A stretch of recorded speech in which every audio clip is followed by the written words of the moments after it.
Hello नमस्कार दोस्तों। आप देख रहे हैं वारदात और वारदात में मैं आपके साथ संजय रामफल। आज की वारदात में हम आपको जो रियल कहानी बताने वाले हैं कि दिव्या भारती की मौत कैसे हुई, वो तमाम जानकारियों के साथ आज हम आपको जोड़ रहे हैं। बने रहिए हमारे साथ, देखते रहिए वारदात। 21 फिल्मेकर बॉलीवुड की टॉप एक्ट्रेस बनी थी दिव्या। एक दिन पहले घर की डील की और अगले दिन 5वीं मंजिल से गिरकर हुई मौत। फिल्म एक्ट्रेस दिव्या भारती 19 साल की उम्र में 21 फिल्में कर बॉलीवुड की टॉप एक्ट्रेसेस में गिनी जाने लगी थी, लेकिन एक हादसे में 1993 में उनकी मौत हो गई। ये मौत कैसे हुई, उससे जुड़े कुछ किस्से आपको हम बताते हैं। किस्सा शुरू करते हैं दिव्या भारती की जिंदगी के अंतिम दिन से। 5 अप्रैल 1993 को दिव्या हैदराबाद से मुंबई दोपहर बाद लौटी थी और उसी दिन उन्होंने फ्लैट की डील को फाइनल किया था। इस डील से वो बेहद खुश थी क्योंकि उस समय वो वर्सोवा के तुलसी अपार्टमेंट के 5वें फ्लोर पर किराए के फ्लैट में रहती थी, जिसे उनके पति साजिद नाडियाडवाल ने उन्हें दिलाया था। घर की डील हो जाने के वजह से वो बेहद खुश थी, इसलिए उन्होंने अगले दिन शूटिंग को टाल दिया। तभी शाम को अचानक उनके पास फैशन डिजाइनर नीता लुल्ला का कॉल आया कि वो फिल्म आंदोलन के ड्रेस को फाइनल करने के लिए उनसे मिलना चाहती है। दिव्या और नीता बहुत अच्छी दोस्त थी और उन्होंने कई सारी फिल्मों में दिव्या की ड्रेस को डिजाइन भी किया था। शाम को नीता अपने पति श्याम लुल्ला के साथ दिव्या के घर आई।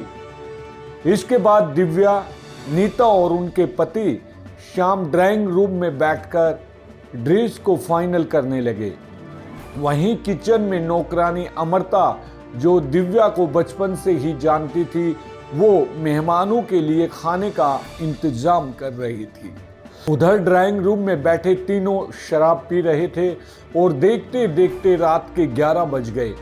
तभी दिव्या उठकर किचन में आई और वहां पर 12 इंच की खिड़की पर बैठने की कोशिश करने लगी। तभी अचानक वो 5वीं मंजिल से गिर गई।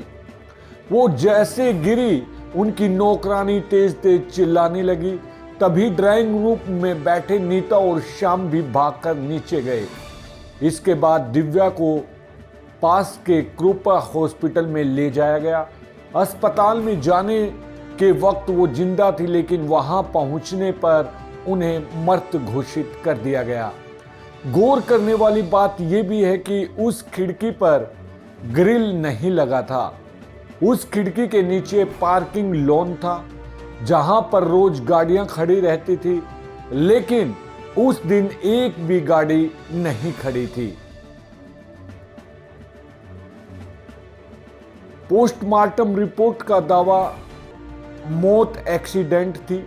दिव्या की मौत की खबर पूरी फिल्म इंडस्ट्री में फैल गई।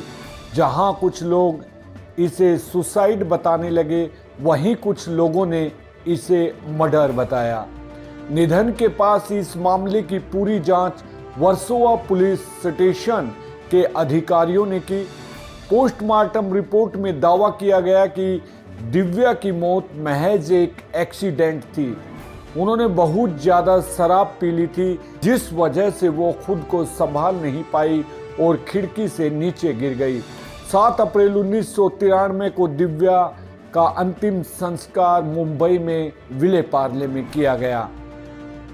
पति का नाम अंडरवर्ल्ड से जुड़ने की वजह से भी दिव्या को डिप्रेशन में बताया जा रहा है। कई लोगों ने ये दावा किया था कि दिव्या लंबे समय से डिप्रेशन में थी। उनके पति साजिद का नाम अंडरवर्ल्ड से जोड़ा जा रहा था, जिस वजह से वो बहुत परेशान रहती थी। वहीं शादी के बाद सास के साथ भी उनके रिश्ते खास अच्छे नहीं थे और इस बात से भी उन्हें बहुत दुख होता था। ये भी कहा रहा था कि अगर उन्हें सुसाइड करना होता तो वो उसी दिन क्यों अपने लिए घर का डील फाइनल करती। उनके भाई और नौकरानी ने बताया था कि वो मौत के दिन सुबह से बहुत ही ज़्यादा खुश दिखाई दे रही थी। वो सबूत जिन्होंने हत्या का शक पैदा किया। जी हाँ, फिल्म इंडस्ट्री के कुछ लोगों का ये भी कहना था कि दिव्या का मर्डर हुआ है। जब इस एंगल से केस की जांच की गई तब पता चला कि जिस खिड़की से गिरकर उनकी मौत हुई थी उस खिड़की में ऑटो स्टॉपर नहीं लगे थे। बाकी उस बिल्डिंग के सभी खिड़कियों में ऑटो स्टॉपर लगे थे। 5 साल बाद आया फैसला। मौत को बताया गया हादसा। पुलिस इसके हादसे के बाद 5 साल तक करती रही। फिल्म इंडस्ट्रीज के कई लोगों ने पूछताछ की गई। दिव्या के पति साजिद नाडियाडवाला सबसे ज़्यादा शक के घेरे में घिरे। फिर 1998 में इस बात पर आधिकारिक पुष्टि की गई कि दिव्या की मौत सिर्फ एक हादसा थी। शक के घेरे में रहे सभी लोगों को पुलिस ने क्लीन चिट दे दी। मौत के पहले खुद को सिगरेट से जलाया था। एक बार हाथ भी काटा था। दिव्या की मौत के बाद उनकी मां ने भी मौत के बाद खुलासा किया था कि दिव्या गुस्से में खुद को चोट पहुंचाती थी। मौत से पहले भी उन्होंने सिगरेट से खुद को जलाया था। मौत के कुछ महीने पहले वो अमेरिका गई थी। वहां किसी बात से परेशान होकर उसने खुद को सिगरेट के टुकड़ों से जलाया था। वो निशान उनकी मौत के वक्त भी मौजूद थे।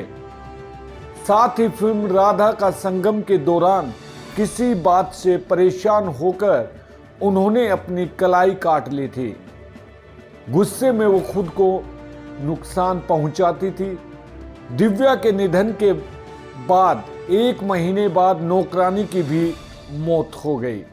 देखिए, गौर करने वाली बात ये भी है कि जब दिव्या खिड़की से गिरी थी तो उस समय बस उनकी नौकरानी ने उन्हें देखा था। वहीं उनके निधन के 1 महीने बाद ही नौकरानी की हार्ट अटैक से मौत हो गई थी। मरने के बाद लोगों ने के सपनों में आती रही दिव्या। दिव्या की मां मीता ने बताया था कि दिव्या अक्सर मेरे सपनों में आती थी। जिस दिन मुझे जल्दी जागना होता था दिव्या सपने में आकर मुझे जगा देती थी। उन्होंने बताया कि साजिद की दूसरी पत्नी वर्धा ने भी कई बार दिव्या के सपने में आने की बात बताई। उनकी शादी के 6 साल बाद दिव्या ने सपने में आना बंद कर दिया। वर्धा ने एक बार बताया था कि उनकी और साजिद की मुलाकात दिव्या ने ही करवाई थी। साथ ही आज भी साजिद के वॉलेट में दिव्या की तस्वीर मौजूद है। दिव्या की मौत के बाद अजीब घटना श्रीदेवी करने लगी थी उनके जैसी हरकतें। फिल्म लाडला से पहले दिव्या लीड रोल में थी, लेकिन जब उनकी मौत हो गई तो श्रीदेवी को फिल्म में कास्ट किया गया। लेकिन शूटिंग के दौरान हुई इस घटना से सेट पर मौजूद लोग डर गए। दरअसल श्रीदेवी उसी जगह शूटिंग कर रही थी जहां दिव्या किया करती थी। एक सीन के दौरान श्रीदेवी उसी लाइन पर बार बार अटक जाती थी जिस पर दिव्या भी अटक जाया करती थी। इस सीन में शक्ति कपूर और रवीना टंडन भी थे। श्रीदेवी को उस समय लाइन भूलता देख सभी घबरा गए थे। इसके बाद वहां पर गायत्री मंत्र का पाठ हुआ। फिर श्रीदेवी ने बिना रुके शूटिंग पूरी की और फिल्म रिलीज हुई। फिल्म लाडला बॉक्स ऑफिस पर हिट साबित हुई थी। किस्सा जब एक आदमी ने दिव्या को नकली गुड़िया समझ लिया था। जी हाँ, दिव्या भारती का जन्म बता दें आपको कि 25 फरवरी 1974 को मुंबई में ओम प्रकाश भारती और मीता भारती के घर हुआ था। बचपन से ही चुलबुली स्वभाव वाली दिव्या एक गुड़िया की तरह दिखती थी। एक बार तो उनकी मां ने कार के बोनट पर बैठा दिया और कार में सामान रखने लगी। तभी एक बगल से गुजरने वाले एक आदमी ने पूछा कि उन्होंने बोनट पर बैठी गुड़िया कहां से ली। तब उनकी मां ने हंसते हुए जवाब दिया था कि वो गुड़िया नहीं बल्कि उनकी बेटी दिव्या है।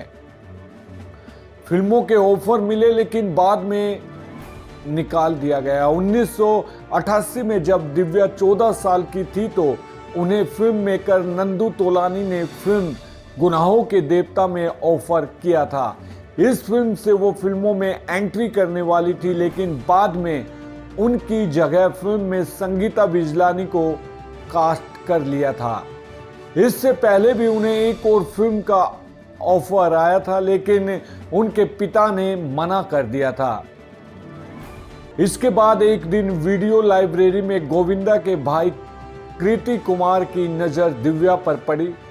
उन्हें देखते ही कृति कुमार ने फिल्म राधा का संगम में गोविंदा के साथ कास्ट करने का मन बना लिया। इसके लिए दिव्या ने महीनों तक डांस और एक्टिंग क्लासेस भी ली, लेकिन आखिरी समय में उनकी जगह जूही चावला को साइन कर लिया गया। बॉलीवुड में काम नहीं मिला तो साउथ की फिल्म से किया डेब्यू। 1990 में दिव्या ने डी रामा नायडू की तेलुगु फिल्म बोबली राजा से एक्टिंग डेब्यू किया। ये एक हिट फिल्म थी और आज भी तेलुगु की सबसे आइकॉनिक फिल्मों में से एक है। इसके बाद दिव्या की कई बेहतरीन फिल्मों में नजर आई।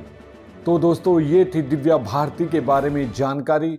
कल फिर मिलते हैं किसी नई कहानी के साथ। बने रहें हमारे साथ।